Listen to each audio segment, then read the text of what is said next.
Carta de Paulo aos Gálatas, capítulo 1. Eu, Paulo, com meus companheiros na fé, envio saudações às igrejas da Galácia. Minha autoridade para escrever a você não vem de ninguém, nem procede de alguém de hierarquia superior, mas diretamente de Jesus, o Messias, e de Deus o Pai, que o ressuscitou dos mortos. Fui convocado por Deus. Quero saudá-los com as belas palavras graça e paz. São belas, pois nos lembram como Jesus nos resgatou do mundo maligno em que vivemos quando se ofereceu em sacrifício por nossos pecados.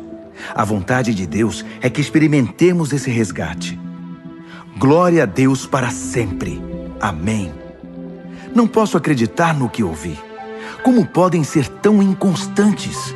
Como resolvem abraçar outra mensagem? Vocês estão traindo aquele que os chamou para a graça de Cristo. E vocês sabem que não se trata de detalhes irrelevantes. É outra mensagem, completamente diferente. É mentira deslavada sobre Deus. Os responsáveis por essa agitação estão virando a mensagem de Cristo de pernas para o ar. Quero deixar bem claro, se algum de nós, até mesmo um anjo do céu, pregar uma mensagem diferente da verdadeira e original, seja amaldiçoado. Vou repetir, se alguém, não importa a reputação ou as credenciais que possua, pregar uma mensagem diferente da que vocês receberam no início, seja amaldiçoado. Acham que falo desse modo para manipular alguém? Ou para impressionar o próprio Deus? Ou para ganhar aplausos do povo? Se meu alvo fosse popularidade, eu não seria escravo de Cristo. Saibam que a mensagem que transmiti a vocês não é mero discurso motivacional. Eu não a recebi de nenhuma tradição, nem a aprendi em alguma escola. Eu a recebi diretamente de Deus e de Jesus Cristo. Estou certo de que vocês ouviram a história da minha vida quando eu vivia no judaísmo. Na época eu perseguia a Igreja de Deus. Meu objetivo era destruí-la.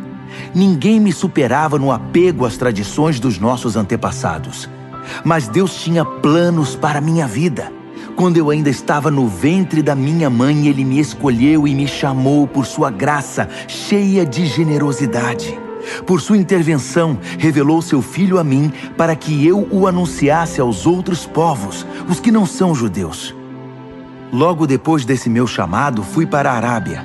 Não consultei ninguém e não fui a Jerusalém me aconselhar com os que já eram apóstolos. Mais tarde, voltei a Damasco.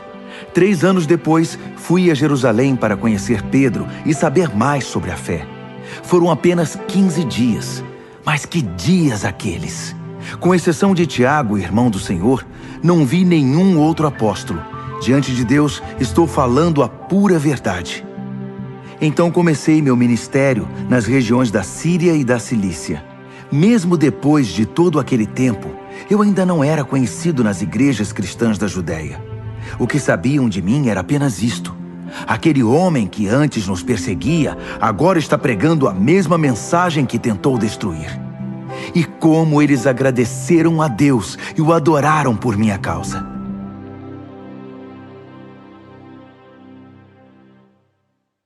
Gálatas, capítulo 2. 14 anos depois daquela primeira visita, Barnabé e eu subimos a Jerusalém e levamos Tito conosco. O propósito era esclarecer o que me fora revelado, e apresentei a eles exatamente o que eu estava pregando aos que não são judeus. Foi uma reunião com os líderes mais estimados da igreja, porque não queríamos que o assunto fosse motivo de debate público, trazendo tensão.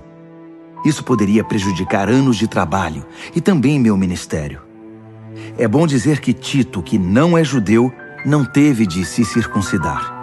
Mas houve alguns que se infiltraram na conferência, passando-se por cristãos. Eles vieram espionar a liberdade espiritual dos seguidores de Cristo. O propósito deles era nos reduzir à escravidão legalista, mas nós não demos chance a eles. Não podíamos permitir que vocês deixassem de lado a verdadeira mensagem.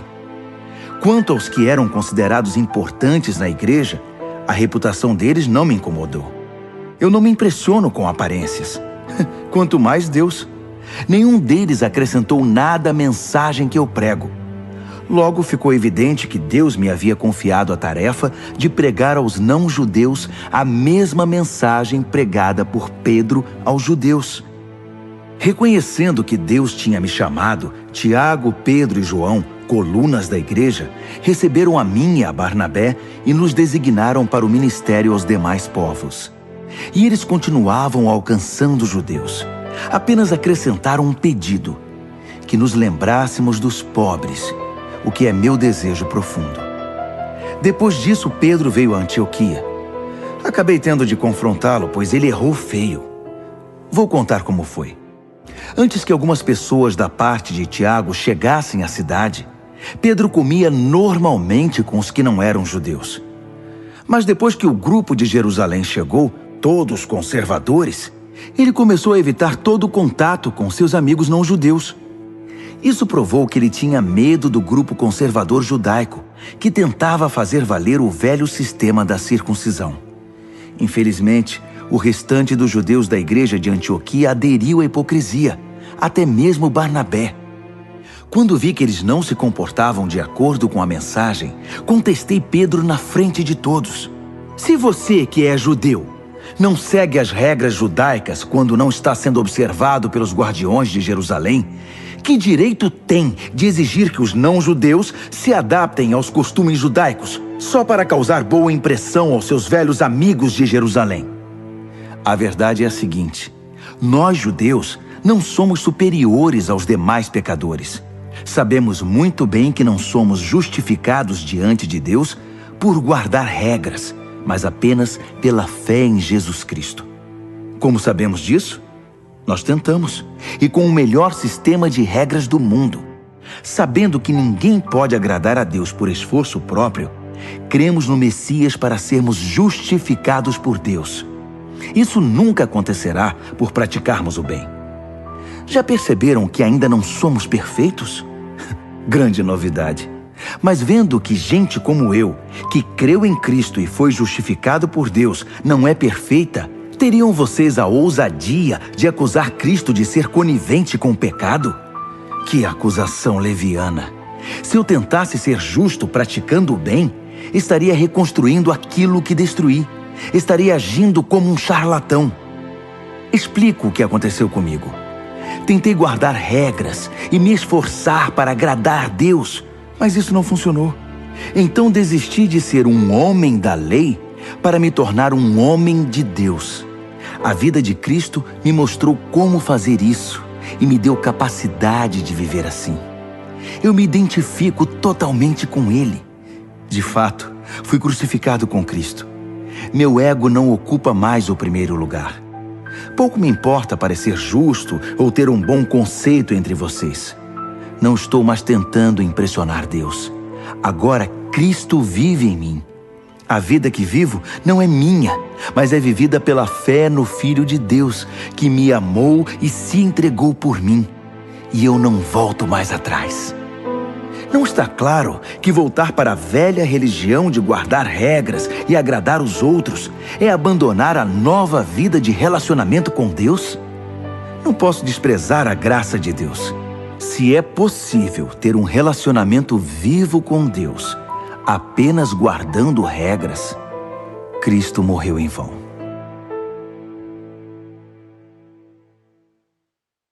Gálatas, capítulo 3. Meus queridos Gálatas, vocês ficaram malucos. Alguém os enfeitiçou? Perderam o juízo? Algo muito estranho aconteceu, pois é óbvio que Jesus crucificado não está mais no centro da vida de vocês. E vejam que o seu sacrifício na cruz foi apresentado a vocês com muita clareza. Permitam-me perguntar: como começou a nova vida de vocês?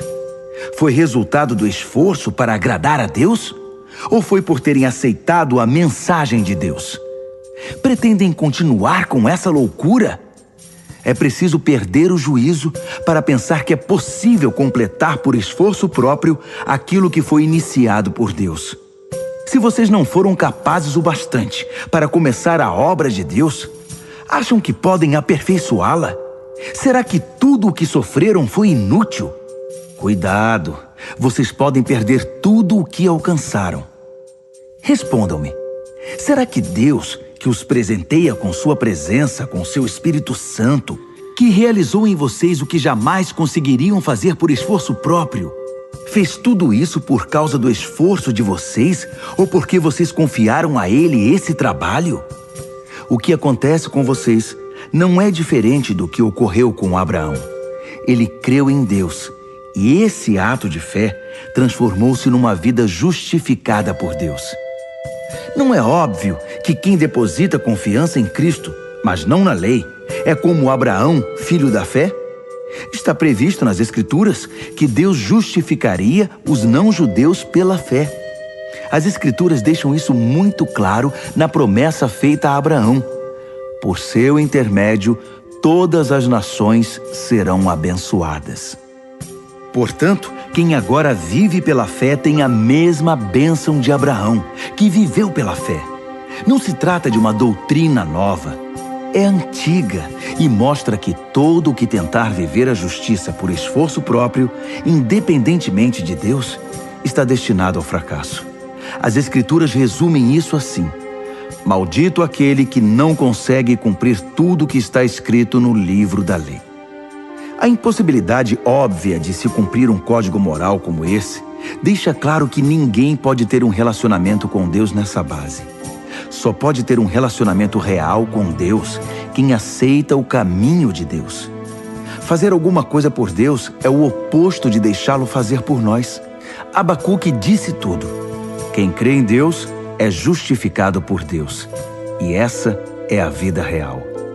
A observância das regras jamais chegará à vida de fé. A pessoa apenas perpetuará o hábito de guardar regras, o que se vê nas Escrituras. Aquele que faz estas coisas, observar as regras, continua vivendo por elas. Cristo nos redimiu dessa vida amaldiçoada de derrotas, quando Ele mesmo a absorveu. As Escrituras dizem: maldito é aquele que for pendurado num madeiro. Foi o que aconteceu quando Cristo foi pregado na cruz. Ele se transformou em maldição e, ao mesmo tempo, deu fim à maldição. Agora, por causa disso, está tudo resolvido. E vemos que a bênção de Abraão está disponível para quem não é judeu também. Todos agora podem receber a vida de Deus, o seu Espírito que está em nós e conosco quando cremos, exatamente como Abraão o recebeu. Amigos, permitam-me citar um fato do cotidiano para ilustrar a vida de liberdade de que estou falando. Quando o testamento de alguém é ratificado, ninguém pode anulá-lo nem acrescentar-lhe nada. É o caso das promessas feitas a Abraão e ao seu descendente. Observem que as Escrituras, na linguagem cuidadosa de um documento legal, não dizem aos descendentes, referindo-se a todos em geral, mas ao seu descendente. A palavra está no singular, referindo-se a Cristo. Quero explicar esse texto.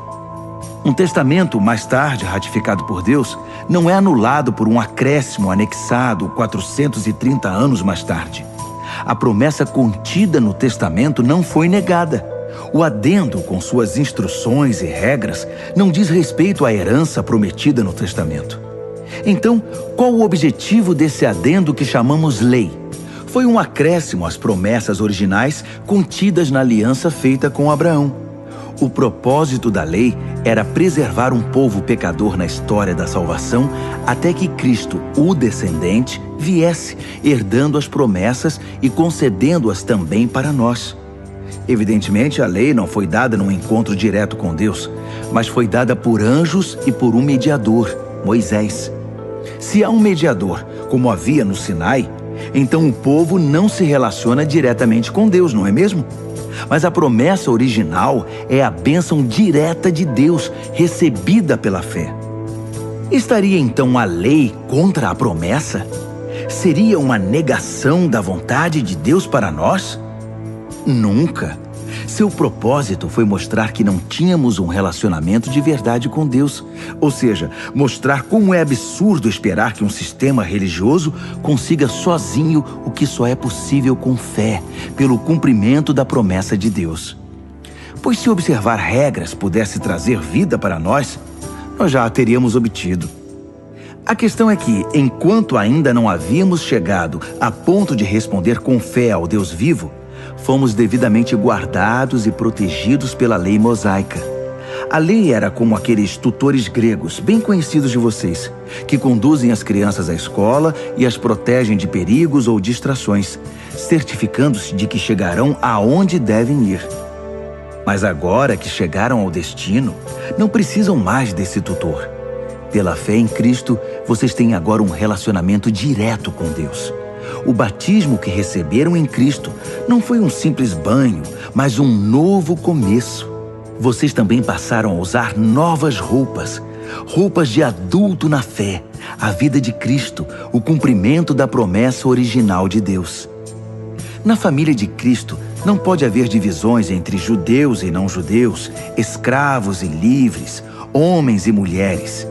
Entre vocês, todos são iguais. Isto é, nós todos estamos em um relacionamento comum com Jesus Cristo.